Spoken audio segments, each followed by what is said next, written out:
হাতে সময় কম থাকলে আর দারুণ কিছু রেসিপি বানাতে মন চাইলে এই রেসিপিটা বাড়িতে বানিয়ে দেখতে পারেন।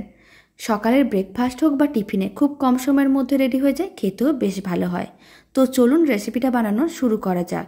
নমস্কার, আমি রুমি, আপনাদের সবাইকে আবারও একটা দারুণ স্বাদের রেসিপিতে স্বাগত। প্রথমে এখানে আমি দুটো ম্যাগির প্যাকেট নিয়েছি। প্যাকেটে থাকার সময় ম্যাগিটাকে ভেঙে নিয়েছিলাম, এবার মশলার প্যাকেটটা আলাদা করে নিচ্ছি। আর এখানে আমি দুটো প্যাকেট ম্যাগি নিয়েছি, আপনারা চাইলে পরিমাণটা কম বা বেশি করতে পারেন। আর এইভাবে ছোটো ছোটো টুকরো করে ভেঙে নিয়েছিলাম, এতে রান্নাটা অনেক সুন্দরভাবে রেডি হয়।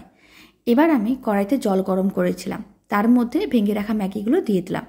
2 মিনিটের মতন মিডিয়াম টু হাই ফ্লেমে ম্যাগিগুলোকে সেদ্ধ করে নিতে হবে। প্রায় 2 মিনিটের মতনই ম্যাগিগুলোকে সেদ্ধ করে নিয়েছিলাম। এবার সেদ্ধ ম্যাগিগুলোকে তুলে নিতে হবে, মানে জলটা ঝরিয়ে নিতে হবে। সমস্ত ম্যাগিগুলোকে তুলে তারপর ঠান্ডা জলতে ধুয়ে নিচ্ছি, তারপর জলটা ভালো করে ঝরিয়ে নিতে হবে।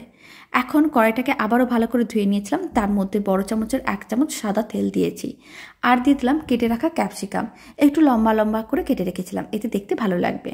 আর দিয়ে দিলাম কেটে রাখা গাজর। আপনারা আপনাদের পছন্দ মতন যে কোনো সবজি দিতে পারেন, মানে বাড়িতে থাকা সবজি। এবার একটা কুচনো পেঁয়াজ, অল্প একটু লবণ দিয়ে দিলাম। খুব ভালো করে একসঙ্গে মিশিয়ে নিতে হবে। তারপর সবজিগুলোকে মিডিয়াম টু হাই ফ্লেমে 2 মিনিটের মতন নাড়াচাড়া করে হালকা করে ভেজে নিতে হবে, যাতে কাঁচা গন্ধটা চলে যায়, তবে যেন ক্রাঞ্চি ভাবটা থাকে। এইভাবেই ভেজে নিতে হবে। প্রায় 2 মিনিট সবজিগুলোকে নাড়াচাড়া করে ভেজে নিয়েছিলাম, কাঁচা গন্ধ একেবারেই চলে গেছে। আর সবজিগুলো একটু ভাজাও হয়ে গেছে। আর এইভাবে একটু ক্রাঞ্চি করে ভাজতে হবে, তাহলে খেতে ভালো লাগবে। এখন সবজিগুলোকে ভালো করে কড়াইয়ের মধ্যে ছড়িয়ে দিলাম। এখন আমি এর মধ্যে দিয়ে দিচ্ছি 2টো ডিম। ডিমের পরিমাণটা আপনারা চাইলে আর একটু বেশি করেও দিতে পারেন। এবার ডিমগুলোকে সবজির সঙ্গে ভালো করে মিশিয়ে নিতে হবে। তারপর নাড়াচাড়া করে ডিমের সঙ্গে সবজিগুলোকে আর একটু ভেজে নিতে হবে, এতে সবজির সঙ্গে ডিমটা খুব সুন্দরভাবে ভাজা হয়ে যাবে। আর এই সময় অল্প একটু গোলমরিচের গুঁড়ো দিয়ে দিচ্ছি। তারপর খুব ভালো করে গোলমরিচের গুঁড়োটাও মিশিয়ে নিতে হবে, তবে আপনারা চাইলে কুচনো কাঁচা লঙ্কাও দিতে পারেন। এখানে আমি গোলমরিচের গুঁড়ো দিলাম। খুব ভালো করে মেশানো হয়ে গেছে, এখন সেদ্ধ করে রাখা ম্যাগিটা দিয়ে দিতে হবে। পুরো সেদ্ধ ম্যাগিটা একসঙ্গে দিয়ে দিলাম। আর আমি যে মশলার প্যাকেটগুলো আলাদা করে রেখেছিলাম, সেখান থেকে পুরো মশলাটাই আমি দিয়ে দিচ্ছি। আর খুব ভালো করে একসঙ্গে মিশিয়ে নিতে হবে। 2 মিনিটের মতন, মানে মিডিয়াম টু হাই ফ্লেমে 2 মিনিট নাড়াচাড়া করে নিতে হবে, যাতে একটু ভাজা ভাজা হয়ে যায়। এইভাবে একবার ম্যাগির রেসিপিটা বাড়িতে বানিয়ে দেখতে পারেন।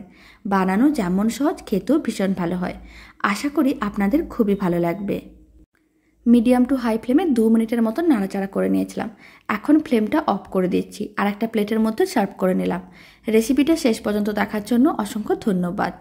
ভালো লেগে থাকলে আপনারা যদি ফেসবুক থেকে রেসিপিটা দেখছেন, পেজটিকে ফলো করে নেওয়ার অনুরোধ রইল।